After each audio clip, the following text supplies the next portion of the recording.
Merci pour votre question. Je n'ai pas cédé à mon impatience en réalité, parce que moi je n'écrivais pas dans l'intention de publier quoi que ce soit. Je n'aspirais pas à devenir un écrivain, ni encore moins un poète. Je n'aspirais à rien. J'écrivais tout simplement.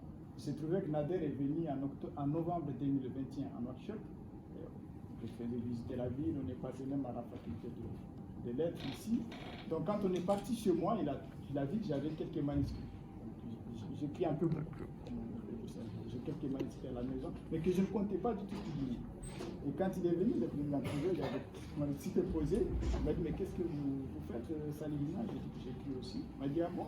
Il dit, tu sais que moi je suis dans une collection, je dirige une collection en France, chez Harmattan, et c'est également Horizon, pour les collections Orange. Harmattan, il dirige une collection qui s'appelle la collection Sans Frontières avec Benoît Petit, un sociologue français.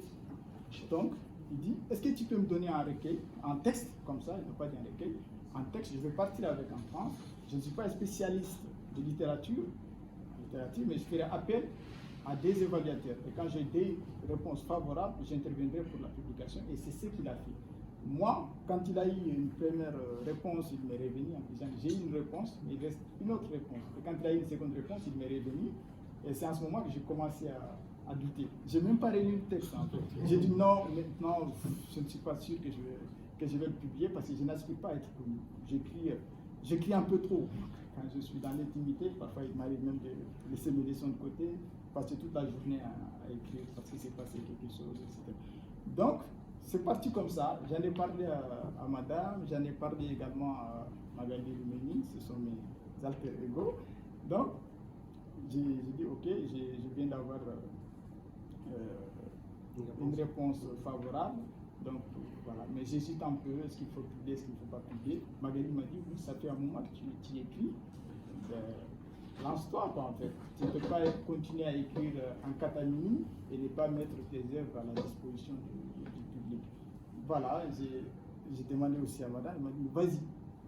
J'ai cédé un peu à leur impatience, okay. Mais pas à la mienne en fait. Pas la mienne. Même quand le livre est sorti, j'avais du mal à l'accepter. Hein. Il a fallu que je le relise à maintes reprises pour dire oui, bon, dis donc, j'ai mis quand même tant de mois dans ce recueil. Alors que parfois, il m'arrive comme des mois, j'ai dit ce livre, je ne l'ai pas écrit, c'est mon inconscient qui l'a écrit. Mais quand je l'écrivais, je ne me rendais compte de rien. Moi, j'écrivais tout simplement. Tout simplement, je ne me rendais compte de rien. Mais au fur et à mesure que j'écrivais, je me rendais compte que l'écriture me donne un appétit de la vie. Ça me donne quand même envie d'exister. Peu importe, il y a même un texte que j'ai écrit, j'ai dit, mais peut-être qui me sortira en fait de la poussière. Peut-être je laisserai des œuvres ou des enfants posthumes, mais qui me sortira en fait de la poussière. Vous comprenez? Cet enfant qui est là, qui écrit en secret, mais qui se pose la question après la mort, mais qui va venir l'arracher de la poussière brillante ou du silence tombal, tout simplement. Donc, cela explique encore une fois que j'avais aucune envie de mettre à la disposition d'un public une œuvre. Mais aujourd'hui, j'en suis fier parce que quand je le lis aujourd'hui, je vois que je parle beaucoup d'agonie, je vois que je parle beaucoup de mon grand-père qui est décédé en 2008, qui est mon grand-père paternel. Le grand-père ici présent, c'est mon grand-père maternel, c'est le grand-père de ma grand-mère. Donc, je parle de mes relations avec tout le monde, mes relations, que ce soit intime, que ce soit avec le monde, tout simplement. Et l'écriture aussi me permet quand même d'appréhender le monde d'une certaine manière. Parce que c'est pas facile de vivre, en fait, d'être en communion avec la vie. C'est pas évident. Surtout quand moi je le dis comme ça, l'hypersensibilité, souvent on dit qu'on la voisine un peu à la folie. Quand on ne peut pas vivre sans s'apitoyer, nous on exagère en fait les hypersensibles. Parce que nos sentiments sont comme ça. Quand